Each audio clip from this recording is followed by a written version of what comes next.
of our turning point, no safe family, but I want you guys all to see the Medal of Freedom and be able to look at it in the back of it. You guys are all part of the legacy. And then on the back, it's the first and last time I'll put a cross on it.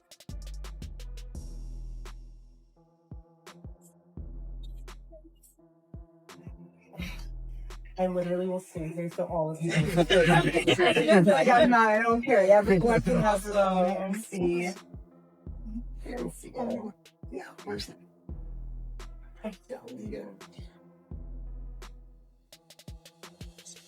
Thank you. This is Erika Kirk, smiling, laughing, and proudly flashing the Medal of Freedom like it's a moment of triumph. But not everyone's buying the mood. Many viewers caught that clip and couldn't shake the feeling that something seemed off. Body language specialists dissected the footage frame by frame, and their analysis left audiences glued to their screens. The question circulating everywhere now is this really how a spouse reacts after such a major loss? Or could there be more happening behind the curtain than anyone realizes? Of course, there's no single right way to grieve. Everyone processes shock differently. Still, the overall optics here have sparked heated conversation online.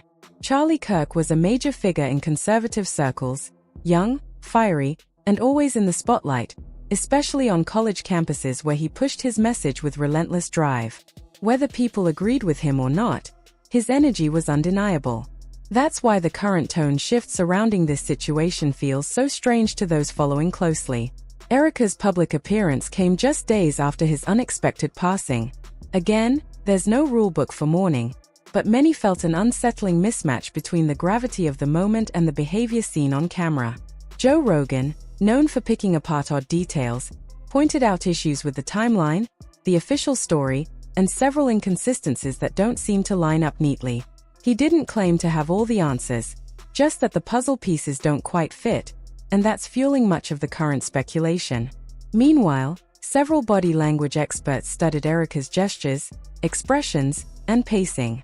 Their observations didn't make any direct accusations, but the subtle patterns they noted have certainly intensified the public's curiosity and scrutiny. I don't necessarily think they know what's going on yet. There's a lot of weird shit going on with this. I know. First of all, there was that one guy who was the decoy. All right, so you got this guy who's an older guy who starts yelling out. Didn't he take his pants down? Took his pants down?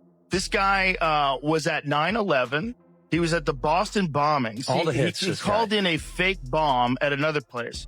And then he did this at this thing. So somehow or another, this guy has the state of mind that the moment someone gets shot, he yells out and says, I did it, and takes his pants down or something like that. And a guy wrote, this guy got what he deserved. No, he didn't. He had open debates. That takes courage. So if you didn't agree with him, you could come and speak. What's wrong? At the end of the day, this isn't about pointing fingers.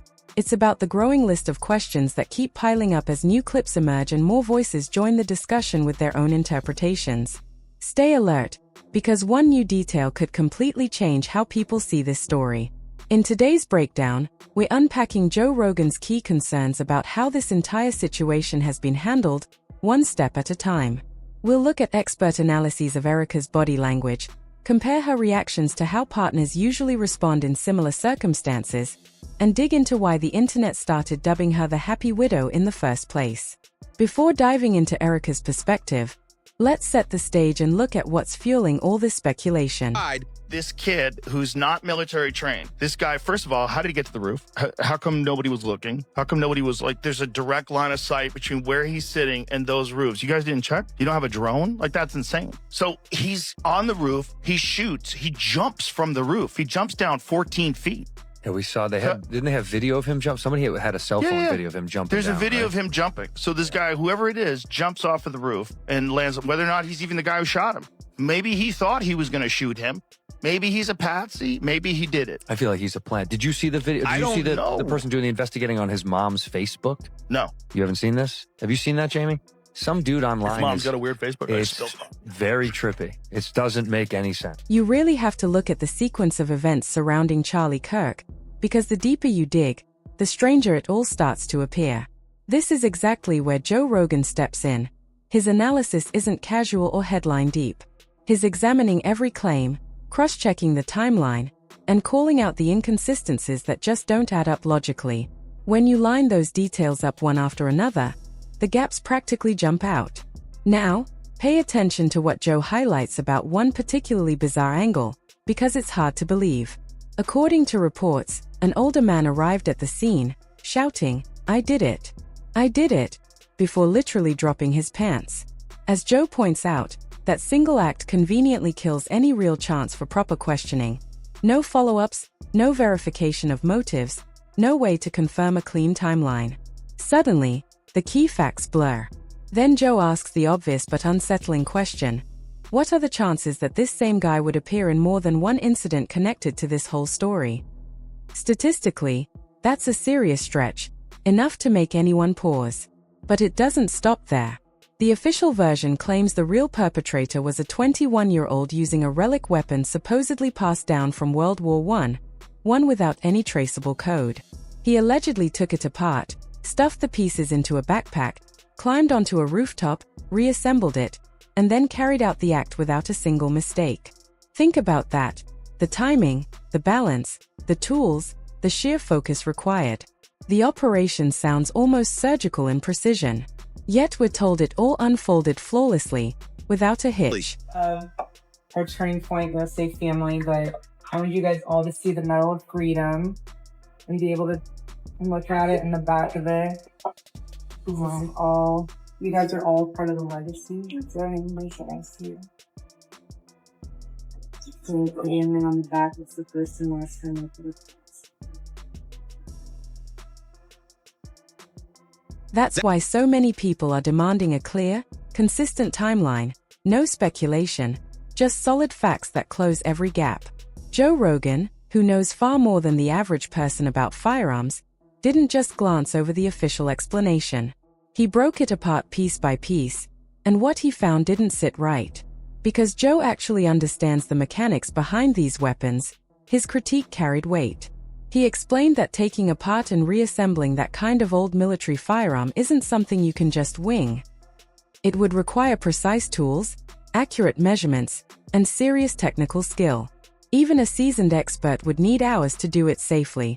Then there's the question everyone keeps circling back to. How did this young man even get onto that rooftop?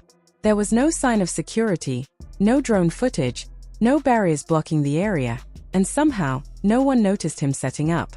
Joe's reaction mirrored what half the internet was already thinking. None of it makes sense. He didn't sugarcoat it, saying bluntly, "The whole story sounds impossible," like it was written by someone who's never handled a real weapon. He went on to suggest that if someone wanted the public to lose faith in an investigation, this is exactly how they'd do it, by throwing in random, contradictory details until the truth became unrecognizable. A strange confession here, a confusing witness there, missing evidence, unpredictable behavior. Soon, it all feels less like coincidence and more like deliberate chaos. But while the internet kept trying to untangle the theories and technical inconsistencies, another narrative started taking hold, one that had nothing to do with the logistics. The focus shifted toward Charlie Kirk's widow, Erika, and how she carried herself in the days after the tragedy. Picture this. Your partner has just experienced something devastating in public view. Most people would be completely broken, unable to sleep, eat, or even speak clearly. That's what most would expect, right? Yet Erika's reaction was far from that image. Just a few days later, she appeared on camera at the Turning Point USA headquarters, composed, smiling, and addressing the team as though giving an uplifting speech. Viewers quickly began dissecting the footage frame by frame. Many pointed out that her tone and demeanor seemed too positive for someone who had just lost their spouse. Whether it's a sign of remarkable strength or something deeper, people couldn't stop analyzing her every expression. In the video, she beams, not a forced, polite smile, but a wide, genuine grin. She proudly holds up Charlie's Medal of Freedom, speaking passionately about continuing his legacy. Her energy is bright, her voice steady, her body language confident. Of course, everyone copes with grief differently. Maybe she's putting on a brave face for the public, maybe she's still in shock, But when you compare her composure to how most people react in those early days of loss, the difference is striking. She seems really upbeat, really happy, only days after her husband was assassinated. That looks like smiles. That looks like laughing and happiness and joy. So many people notice this. Erika was laughing right after her husband was assassinated. No, I'm not saying she's celebrating. I'm saying it's weird. The internet can't stop talking about Erika Kirk, and for good reason. One viral comment summed up the mood perfectly. Everyone grieves differently, but no one grieves like her. That single line exploded online, echoing what thousands were already whispering. Body language experts broke it all down. One noted genuine Dutchan smiles, the kind that show real happiness, appearing as she spoke about taking over Charlie's work. That alone clashed with what most expect from someone mourning. Others argued she seemed focused, ambitious, and maybe even proud, emotions that don't usually follow sudden loss. As the analysis spread, comparisons emerged. Vanessa Bryant's heartbreak after Kobe's passing, for instance, raw, visible pain versus Erika's bright optimism. The difference was stark. Viewers dubbed her the happy widow, not out of cruelty, but confusion. Was she masking pain or truly moving on fast? Then things escalated. Erika officially stepped in to run Turning Point USA, calling it her mission to keep Charlie's legacy alive. She even said she'd keep using his social media to continue his voice. To some, that was touching. To others, deeply unsettling. Analysts pointed out that her tone, confidence, and timing felt rehearsed, like promotion energy rather than grief. And just when you think that's it, Joe Rogan re-enters the picture. His take? Erika's strange composure might not be the main story. It could be part of something bigger. He believes the chaos, the inconsistencies, and the strange details around Charlie's death look more like a web of distraction than coincidence. In his words, when people in power want confusion, they don't hide the truth, they bury it under noise. So what's really happening? Is Erika processing grief differently, playing strong for the public? Or is she unknowingly part of a deeper, more complex puzzle? One thing's for sure, this story is far from over. What do you think? Brave resilience or something more strategic? Drop your thoughts below. I read them all.